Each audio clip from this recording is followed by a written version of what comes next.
Eu sei que você está sentindo a ausência do pastor Euclêmio Júnior aqui nessa noite. Ele está na casa da noiva, está na noiva, né? Então ele pediu que pelo menos uma vez por mês ele pudesse estar lá. Então, com o pastor auxiliar, ele fez esse pedido e nós permitimos que ele pudesse fazer isso, não é? Eu creio que pelo menos alguém me procurou, falou comigo essa manhã, pastor, no Ministério Desperta Débora do encontro, nós orávamos em todos os encontros por um casamento para o pastor Euclêmio Júnior. A pessoa que vai falar comigo, né? E a pessoa disse, olha, e eu estou muito contente, porque Deus de fato providenciou, não é? Então ele não está aqui por esse motivo. Nós queremos pedir oração em favor da nossa irmã Celina Bispo. Não é a Celina Hernandes, Celina Bispo. Ela senta ali do lado da irmã Maria José, de modo geral, ela é magrinha, senta ali do lado. Ela vai fazer uma cirurgia amanhã de cataratas, mas ela está com um problema que deverá também fazer cirurgia, já é um problema mais sério. E não foi marcado ainda quando vai ser a cirurgia, mas ela pediu que a igreja estivesse lembrando de orar em favor dela. Então, os irmãos lembrem de orar pela nossa irmã Celina Bispo, tá bom? Coloque-a diante do Senhor nosso Deus. A última vez que nós pensamos juntos sobre o livro de Atos, nós deixamos os 2 apóstolos presos por causa que os saduceus se levantaram de inveja contra eles e eles foram aprisionados. E o interessante é que um anjo do Senhor à noite foi lá e os soltou. E eles saíram e foram para o templo e continuaram ensinando lá no templo. Aí as autoridades mandaram buscá-los. Chegando lá na prisão, eles não estavam. E eles não sabiam como é que eles haviam saído dali. Uma prisão de segurança máxima, como é que pode 2 pessoas escapar e ninguém ver? Nisto alguém chega dizendo, olha, eles estão lá no templo, estão lá ensinando no templo. As autoridades sem violência os pega, os leva para o sinédrio, para que eles pudessem ser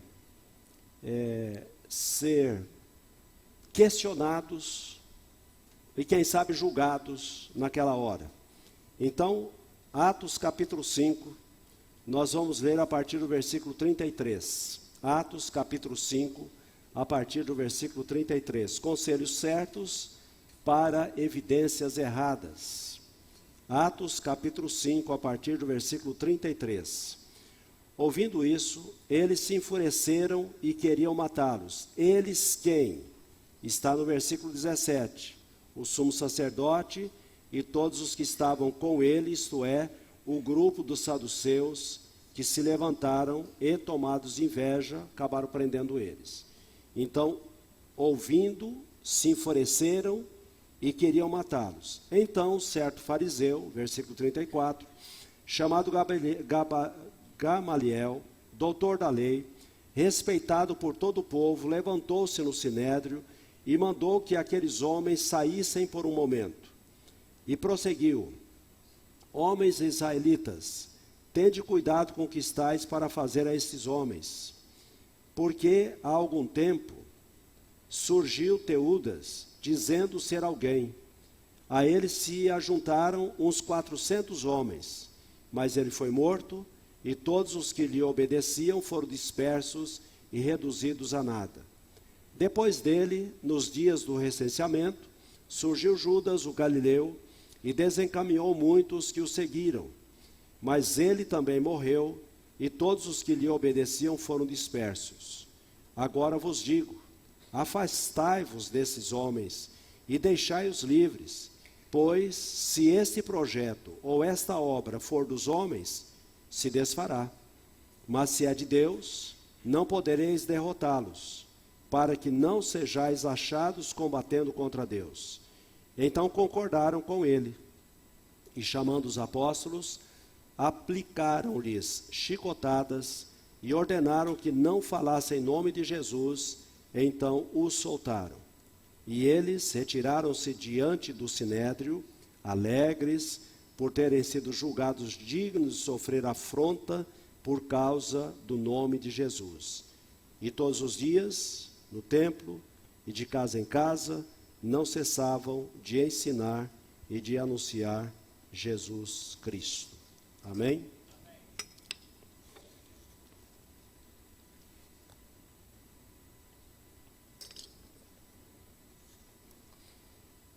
É interessante que a Bíblia deixa claro para nós, em Provérbios 22, versículo 1, que o coração do rei é como um rio controlado pelo Senhor, ele o dirige para onde quer. Os apóstolos do Senhor Jesus Cristo foram presos por anunciarem as boas novas do Evangelho. E as boas novas do Evangelho, ou o Evangelho, é a vida, a obra, a morte, a ressurreição e a ascensão do Senhor Jesus Cristo. Isto é o Evangelho. Então, quando nós testemunhamos de Jesus, é isso que nós devemos enfatizar às pessoas. Que Jesus veio. Jesus realizou a obra. Por causa dessa obra, Jesus morreu lá na cruz do Calvário. Mas ao terceiro dia, Jesus ressuscitou. E depois a Bíblia nos diz que ele foi ascendido ao céu. Ele foi para os céus. O sinédrio aqui está furioso, porque é isso que os apóstolos estavam fazendo. O sinédrio então se reúne para matar os apóstolos. É o que o texto nos mostra. Mas no grêmio desse sinédrio estava um de seus membros, chamado Gamaliel. Ele era da seita dos fariseus. Aquela seita que ela era bem radical na sua crença dos ensinamentos do Velho Testamento. Ela exigia que todos os fariseus vivessem conforme o Velho Testamento ensina, e também tentava levar outras pessoas a viver a mesma coisa. E esse homem, esse Gamaliel, ele gozava de bom conceito entre seus pares, e ele toma a seguinte atitude. Versículo 34 de Atos 5 nos diz: mas um fariseu chamado Gamaliel, mestre da lei, respeitado por todo o povo, levantou-se no sinédrio e pediu que os homens fossem retirados por um momento. Os homens quem? Os apóstolos. Versículo 35. Então lhes disse: israelitas, considerem cuidadosamente o que pretendem fazer a esses homens.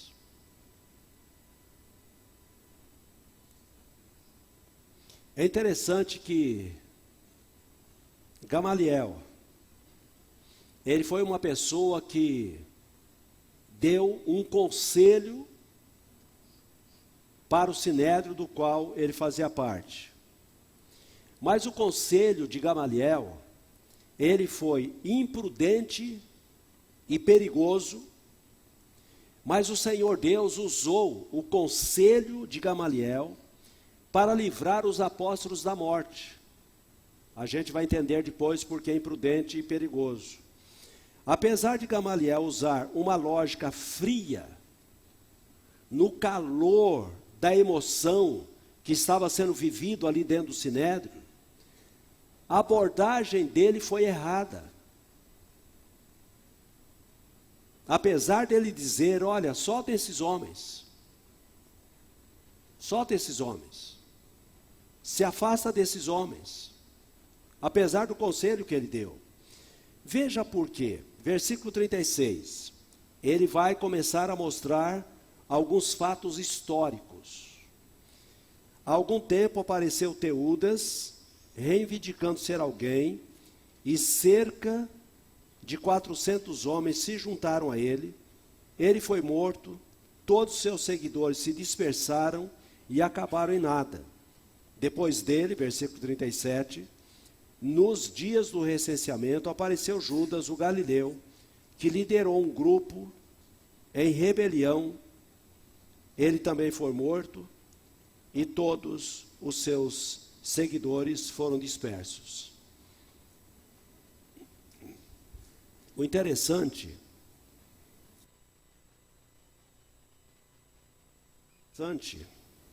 é que Teudas, ele se achava. Ele achava que era alguém importante. Ele se achava até como um profeta. E ele então arrebanha esses 400 homens, mas eis que o governador romano da época acaba decapitando a Teudas, mata alguns de seus seguidores e os demais são dispersos. O Judas, ele se levantou contra o recenseamento, que era receber impostos. E Judas então está alegando que aquele dinheiro só deveria ser revertido para Deus e não para os homens. Era como se alguém se levantasse aqui no Brasil dizendo que nós não devemos pagar impostos. Qual seria a atitude do governo brasileiro para com essa pessoa que vai levantar uma rebelião entre o povo? A mesma coisa aconteceu com Judas. O governo romano acabou matando esse homem e os seguidores deles se dispersaram. Mas vamos ver o primeiro erro que o texto pode nos mostrar com relação ao conselho de Gamaliel.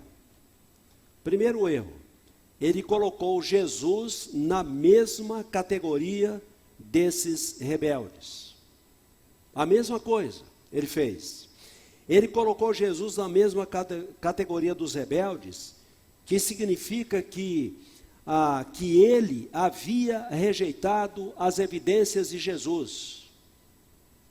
Ele não olhava para Jesus como Deus. Dessa maneira, para ele, Jesus era mais um revolucionário que havia tentado libertar Israel de Roma. Isso fica evidente nos personagens que nós acabamos de citar, de cada um deles.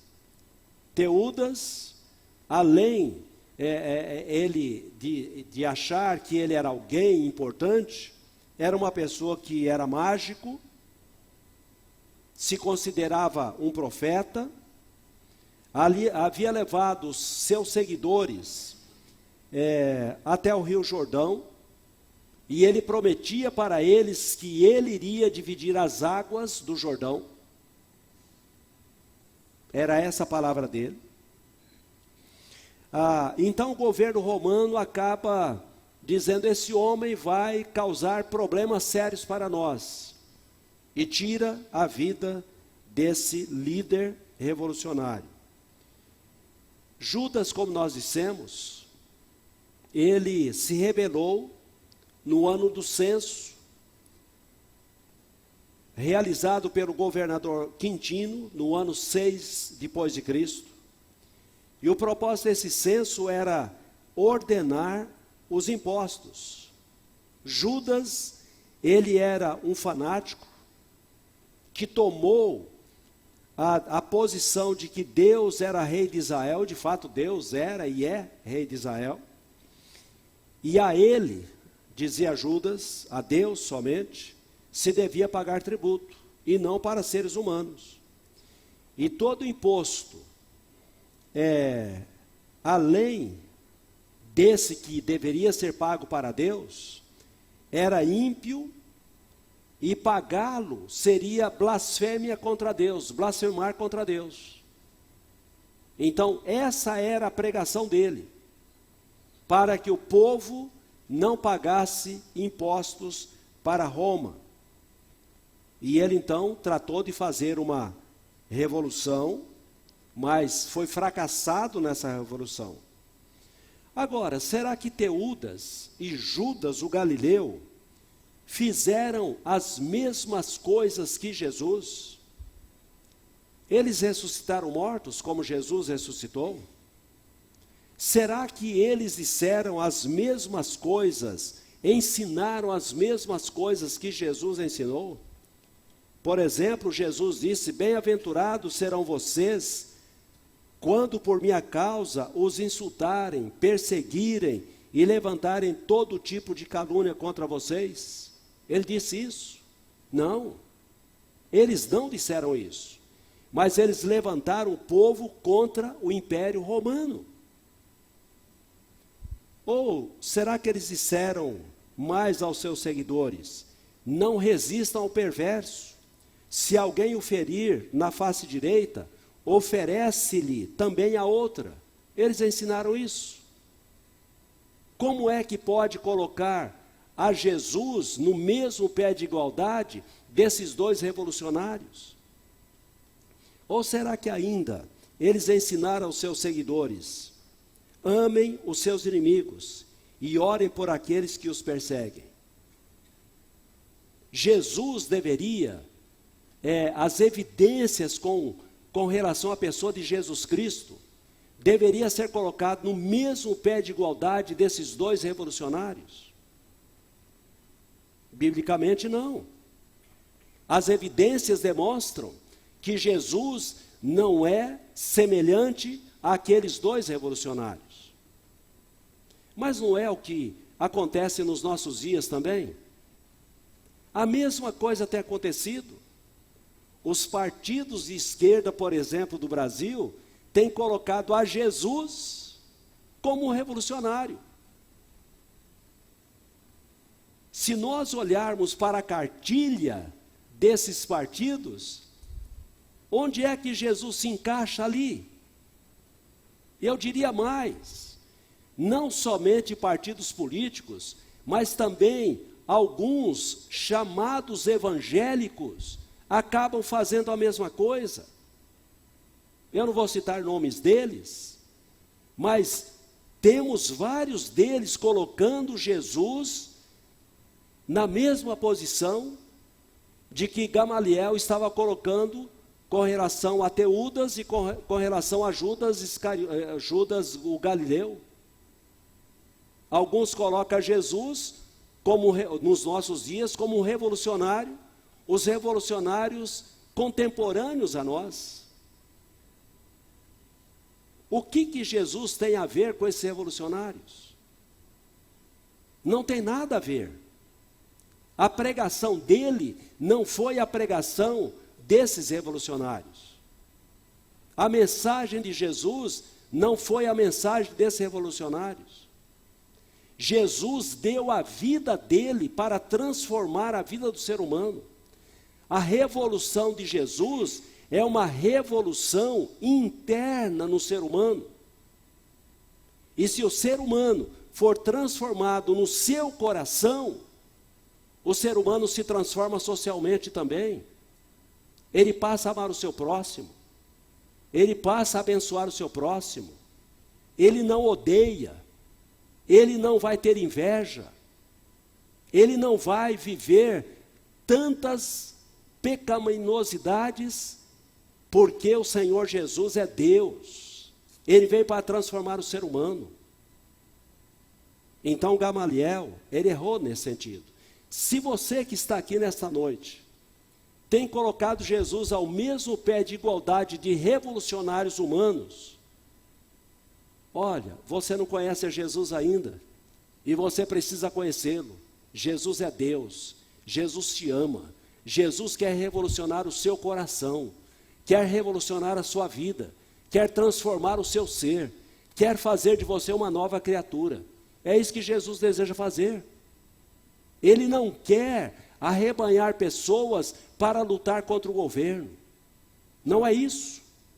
Jesus não veio para dizer, olha, o governo é imperialista, nós temos que lutar contra ele, nós temos que lutar contra governos de nações de primeiro mundo, porque eles são imperialistas. Jesus não veio trazer essa mensagem. Ele veio revolucionar o coração do ser humano, o meu e o seu coração. E se você ainda não passou por essa revolução de Jesus, você precisa passar por ela.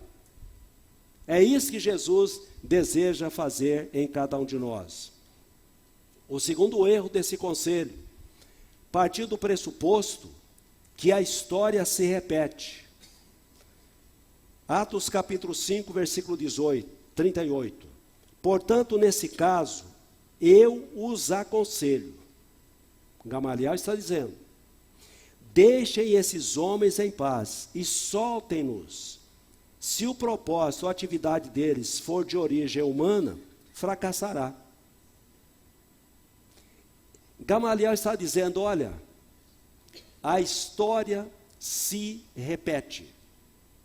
A mesma coisa que aconteceu com esses dois revolucionários, vai acontecer com esses também. Com esses dois que vocês aprisionaram e as pessoas que estão seguindo a eles. A mesma coisa vai acontecer. Então Teudas e Judas se rebelaram. Eles foram subjugados e os seus seguidores foram dispersos. Na visão de Gamaliel, só era preciso dar tempo a esses pregadores, esses apóstolos, esses galileus, e logo também eles debandariam e nunca mais se ouviria falar sobre Jesus de Nazaré. Foi esse o conselho que Gamaliel deu para o Sinédrio. Deixe esses homens ir embora. Isso não vai dar em nada. Na realidade, o que ele estava dizendo era o seguinte, olha, deixa, o Império Romano vai dar um jeito neles. Não suje a mão com esses dois homens aí que está tentando levar o pessoal a segui-los, ou seguir esse líder chamado Jesus de Nazaré, que já morreu, nem mais está aqui. Esse foi o conselho dele para essas pessoas.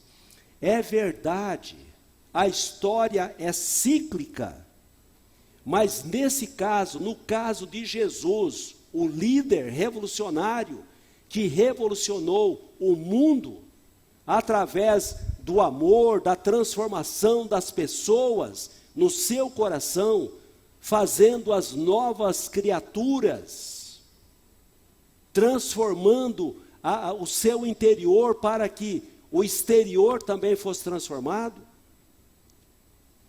Não se repete, essa história não se repete. De forma alguma. Jesus morreu na cruz do Calvário, de uma vez para sempre. Jesus não morrerá novamente.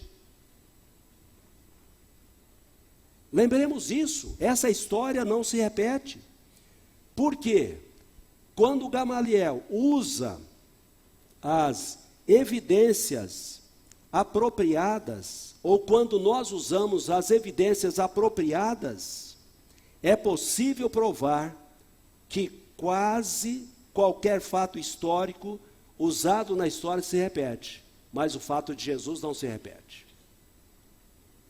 Jesus morreu de uma vez para sempre. Ele está vivo.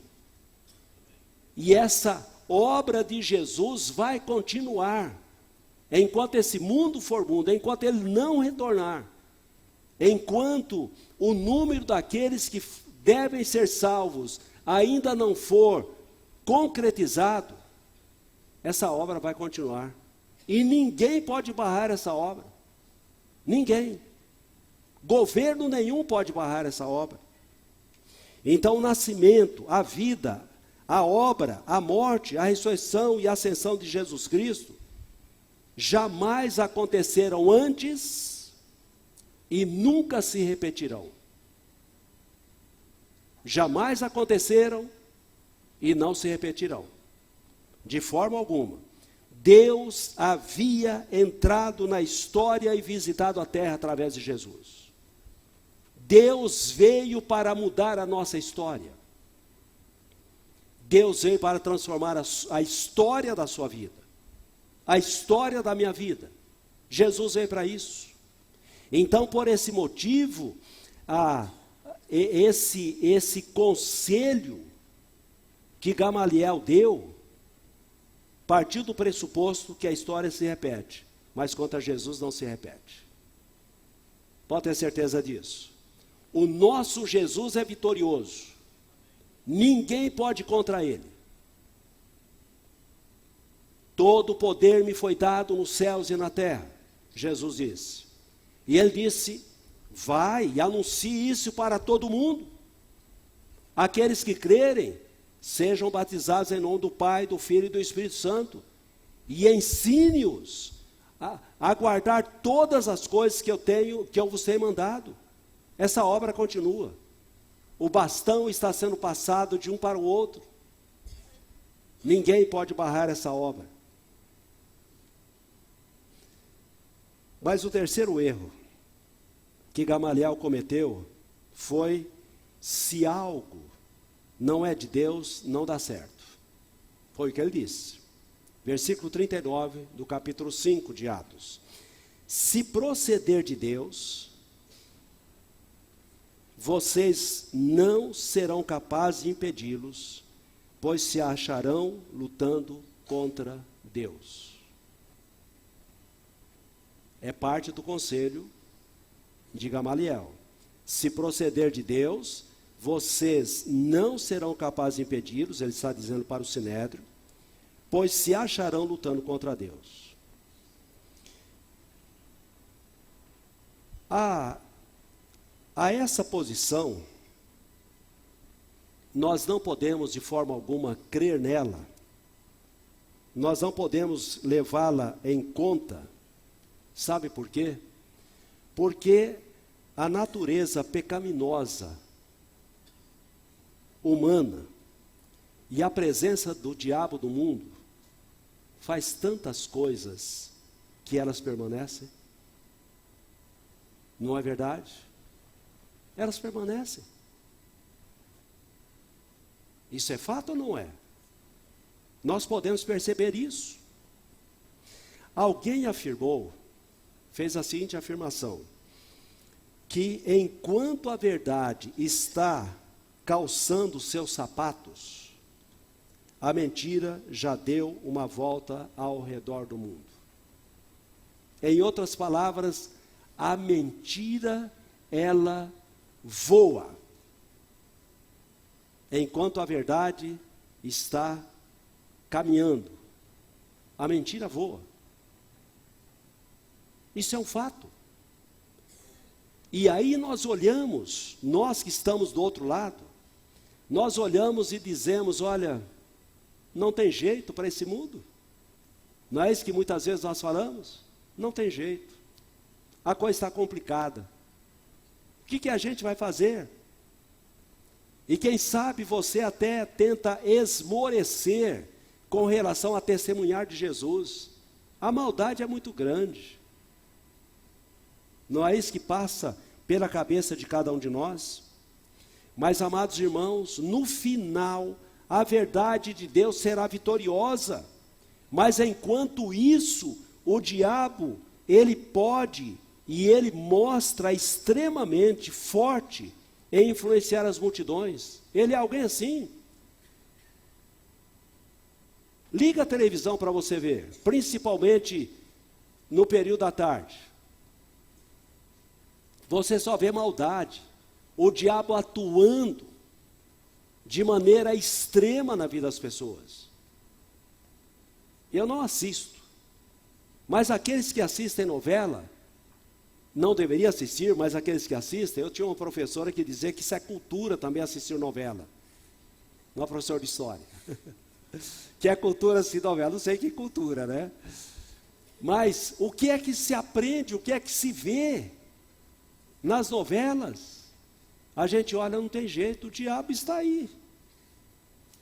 A minha sogra, alguém disse para ela, olha, a senhora está assistindo a novela Jezabel? Ela disse, eu não assisto, porque tem coisas lá que me arrepia, e eu não gosto daquilo. Quer dizer, está mostrando o mundo daquela época, que era maldade igual é hoje. Entende? Então a gente olha para esse mundo e a gente vê Satanás atuando, influenciando multidões, influenciando as pessoas. Parece que as pessoas, elas têm inteligência para a maldade e não para a bondade, para o ódio e não para o amor. A gente percebe isso. Mas é bom enfatizar que o sucesso não é prova de que algo é verdadeiro. Seitas muitas vezes crescem mais rapidamente que as igrejas que proclamam o verdadeiro evangelho. Não é verdade? Isso é verdade. Eu me lembro que eu já era pastor aqui na igreja e eu estava em crise. Os movimentos aparecem e crescem. Eu me lembro de ouvir alguns membros da igreja dizendo, olha, acho que nós precisamos de um pastor igual aquele.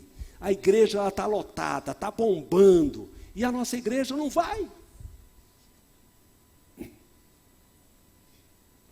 Onde está esse pastor?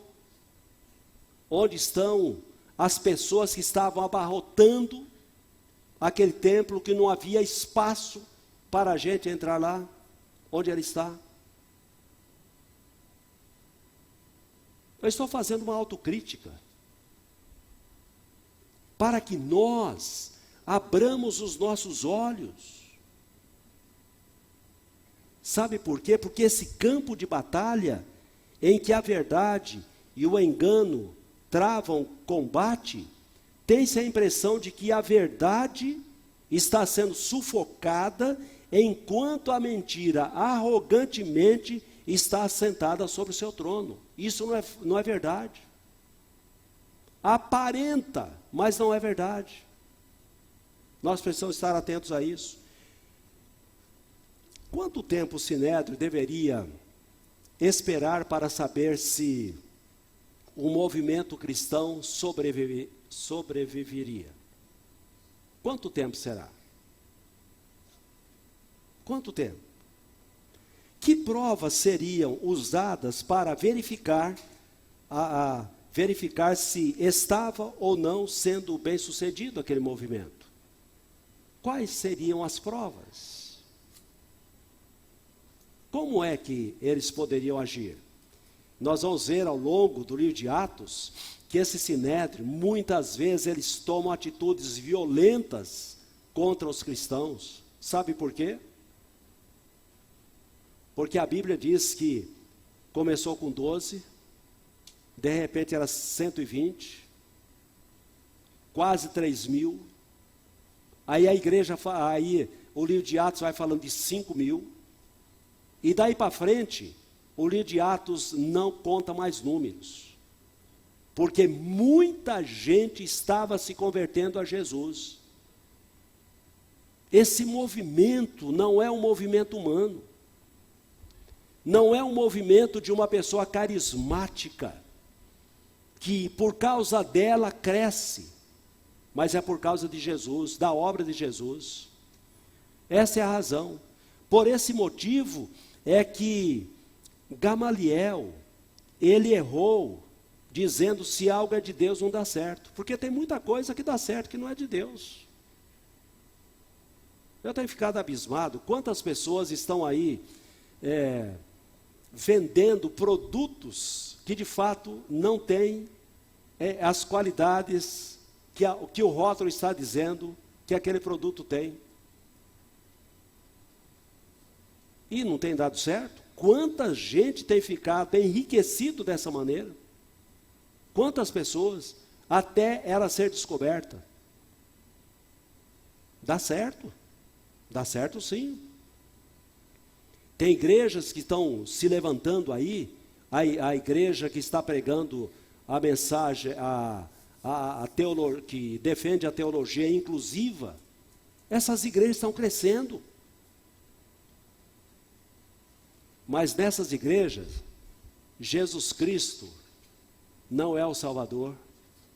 Jesus Cristo, nessas igrejas, não exige arrependimento de pecado, aceita as pessoas vivendo da maneira como elas vivem, no pecado.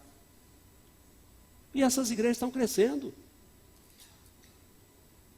Elas estão dando certo? Estão dando certo. Humanamente falando, estão dando certo.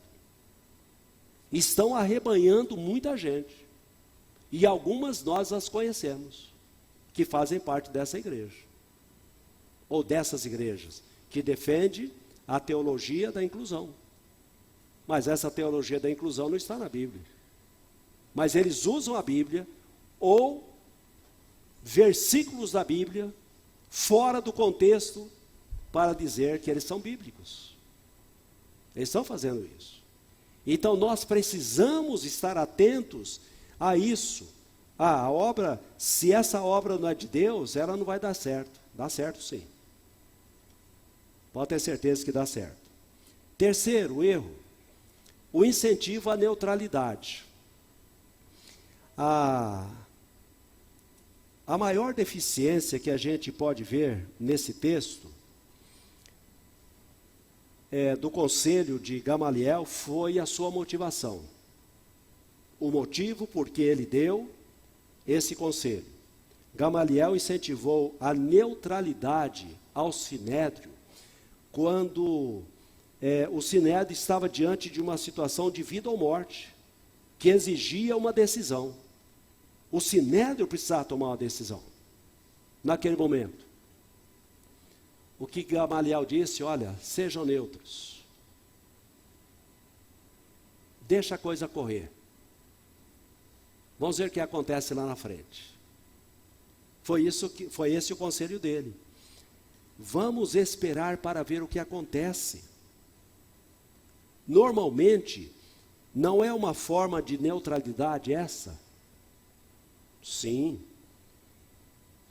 Essa foi uma decisão clara que Gamaliel levou o sinédrio a tomar. Gamaliel estava votando não. Não. Mas quem sabe algum dia esse pessoal aí vai ser desmantelado no movimento deles. Eles não vão para frente. É isso que ele está dizendo. Eles não vão para frente. Gamaliel, ele não aconselhou com base na consciência. Se você ler o texto, você vai ver que Gamaliel era uma pessoa, o versículo 34 diz que ele era doutor da lei, era uma pessoa que conhecia profundamente a lei. Que lei? O Velho Testamento. Principalmente os 5 primeiros livros da Bíblia. Ele conhecia profundamente. Ele era conhecedor. E continua dizendo, respeitado por todo o povo.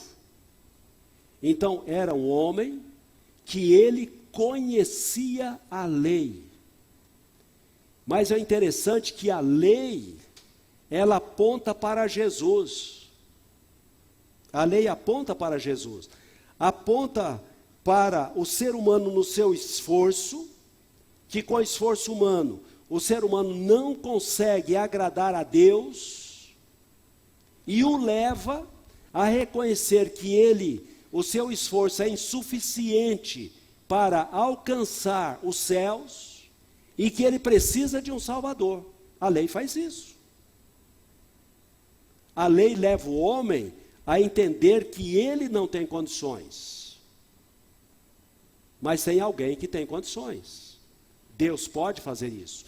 Gamaliel, ele então dá um conselho não com base na sua consciência. Ele não examinou conscientemente e cuidadosamente as evidências.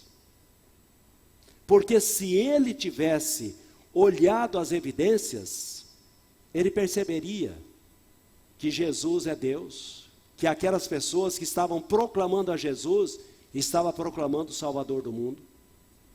Eu me lembro, a primeira vez que eu estava, que Deus me revelou, eu estava lendo a Bíblia toda, e quando eu cheguei de uma parte do Velho Testamento, lá fala do leãozinho da tribo de Judá. Opa! O Espírito Santo me mostrou. Jesus. Ele é o leão da tribo de Judá. Então, a pessoa que ela está em busca de conhecer a verdade, ela pode conhecer a Jesus lá no Velho Testamento. É verdade que o Novo Testamento escancara a revelação com relação à pessoa de Jesus. Mas o Velho Testamento mostra isso. E aí tantos outros textos do Velho Testamento que mostram isso. Isaías 53, o Salmo 2, Salmo 22. Gamaliel conhecia tudo isso. Ele era doutor da lei. Ele interpretava a lei. Ele conhecia tudo isso. Mas ele perdeu a oportunidade de salvar, de ter a sua própria alma salva. Pois ele transformou a reunião do Sinédrio em uma simples discussão sobre revolucionários judeus. Simplesmente isso. Pegou lá Teudas, pegou Judas o Galileu e disse: olha, esses que vocês prenderam são iguais. São iguais. Pode deixar que o tempo vai encarregar disso. Pode deixar que os romanos vão dar um jeito neles. É verdade, Roma também tentou fazer isso. Roma conseguiu? Não conseguiu. Por causa disso que nós conhecemos a Jesus hoje. É por esse motivo que no presente século nós somos transformados. Pelo poder de Jesus, pela obra de Jesus, lá na cruz do Calvário. Então, o próprio Senhor Jesus Cristo deixou claro a impossibilidade de permanecer neutro em relação a Ele e a mensagem dele.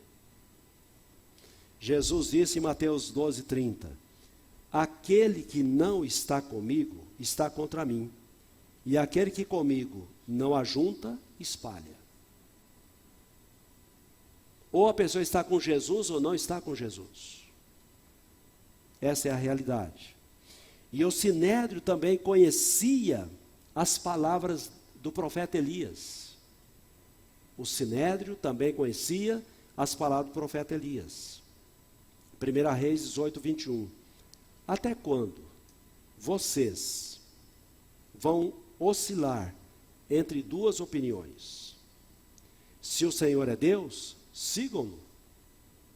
Mas se Baal é Deus, sigam-no. O povo, porém, nada respondeu. Eles conheciam esse texto. Eles conheciam essa história do Deus verdadeiro e do Deus falso. Eles conheciam. Momento há, meus amados irmãos, em que manter a neutralidade significa tomar decisão silenciosa e de covardemente rejeitar a graça de Deus. Vou ler novamente. Momento há em que manter neutralidade significa tomar decisão silenciosa e de covardemente rejeitar a graça de Deus.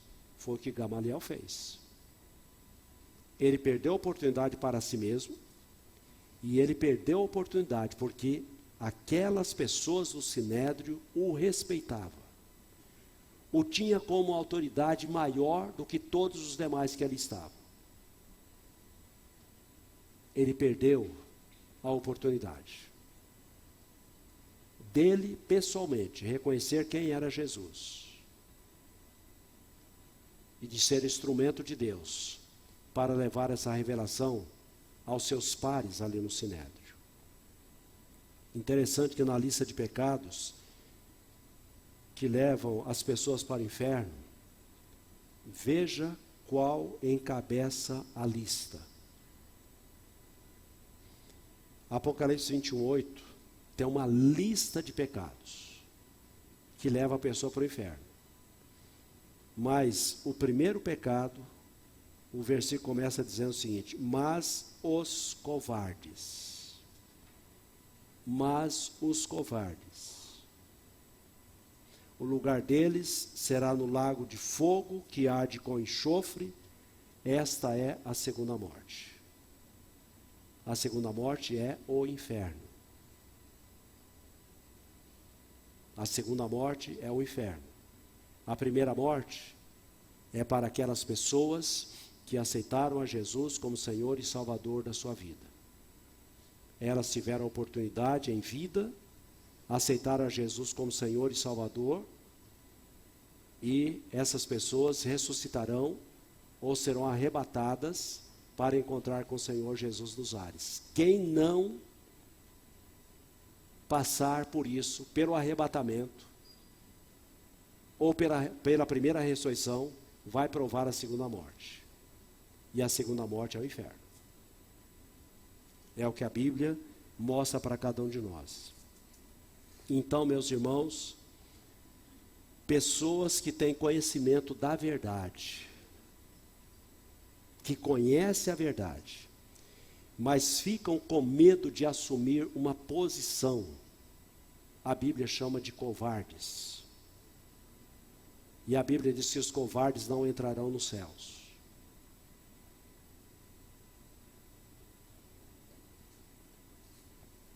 Daniel Defoe, ele afirmou que ninguém nasce covarde. E ele continua dizendo: a verdade constitui o homem corajoso, e a culpa transforma o corajoso em um covarde. Então, o covarde é aquela pessoa que não quer admitir diante de Deus: olha, eu sou pecador. Eu reconheço que Jesus morreu para me salvar, e eu quero entregar minha vida para Ele. Quem não faz isso, conhecendo isso, é covarde. A palavra de Deus que está dizendo. Não sou eu que estou afirmando. Eu estou ressaltando aquilo que a palavra de Deus afirma. Deus é muito claro com relação a isso. Então, os apóstolos, a chamada cautela, por exemplo, Deus chama de covardia. É o que Deus está falando aqui na palavra dele. Aquela pessoa que fica em cima do muro, que não toma posição, isso é covardia. Os apóstolos eram verdadeiros embaixadores, enquanto Gamaliel não passava de um político religioso. Ele era religioso, mas ele era político, e como político, sempre tenta dar um jeitinho. E foi isso que ele tentou fazer. Concluindo, meus amados irmãos, os versículos 40 a 42 nos diz: eles foram convencidos pelo discurso de Gamaliel, chamaram os apóstolos e mandaram açoitá-los. Depois ordenaram-lhes que não falassem em nome de Jesus e os deixaram sair em liberdade. Os apóstolos saíram do sinédrio, alegres por terem sido considerados dignos de serem humilhados por causa do nome de Jesus. Todos os dias, no templo, de casa em casa, não deixar de ensinar e proclamar que Jesus é o Cristo. Eles foram libertados. Mas antes de ser libertados, eles levaram 39 chicotadas. A lei mandava isso. 40 menos 1. E a Bíblia nos diz que eles foram proibidos de anunciar a Jesus. Eles saíram tristes por causa disso? Porque apanharam? Foram açoitados? Porque foram proibidos de falar de Jesus? Não. Eles saíram dali alegres, por causa do sofrimento que tiveram em nome de Jesus. Saíram dali alegres. Eles continuaram a ensinar. Ninguém pode proibir a proclamação do Evangelho. Ninguém pode proibir que você fale de Jesus. Ninguém. Autoridade nenhuma. É verdade que se você anunciar, você vai sofrer as consequências, como aconteceu com esses apóstolos. Mas a palavra de Deus, o anúncio de que Jesus é o Salvador, autoridade nenhuma pode proibir. Porque o próprio Senhor Jesus disse: toda autoridade me foi dada nos céus e na terra. Portanto, vai. Anunciem. Anuncie de Jesus. E por esse motivo eles continuaram a ensinar e proclamar que Jesus é o Cristo lá no templo, porque eles não tinham local para poder se reunir. E ainda havia uma tolerância dos judeus, eles aproveitavam para tentar trazer os seus irmãos, os seus patriotas, ao conhecimento de Jesus. Mas eles também se reuniam de casa em casa. Não era todo mundo numa casa só. Mas havia líderes, eles se reuniam nas casas para poder ensinar a palavra, para poder adorar a Deus, cultuar ao Senhor. Concluindo, não seja como Gamaliel. Não labore erros em cima de evidências tão claras. Jesus é Deus. Jesus é o Senhor. Jesus é o Salvador. Jesus não é um revolucionário humano. Jesus veio revolucionar a alma do ser humano. A minha alma e a sua alma. E se você conhece isso, você precisa se dobrar a Jesus, aceitando a Ele como Senhor e Salvador da sua vida. Porque se você não fizer isso, você poderá ser igual Gamaliel. Teve a oportunidade de ter a sua alma transformada e de testemunhar diante daqueles em que você é bem recebido. E se você não fizer isso, o seu conhecimento não vai levá-lo de forma alguma aos céus. Porque quem leva o ser humano aos céus é Jesus Cristo. Ele pagou o preço. E Ele pagou o preço por você também. E você precisa conhecê-lo como Senhor e Salvador da sua vida. Amém?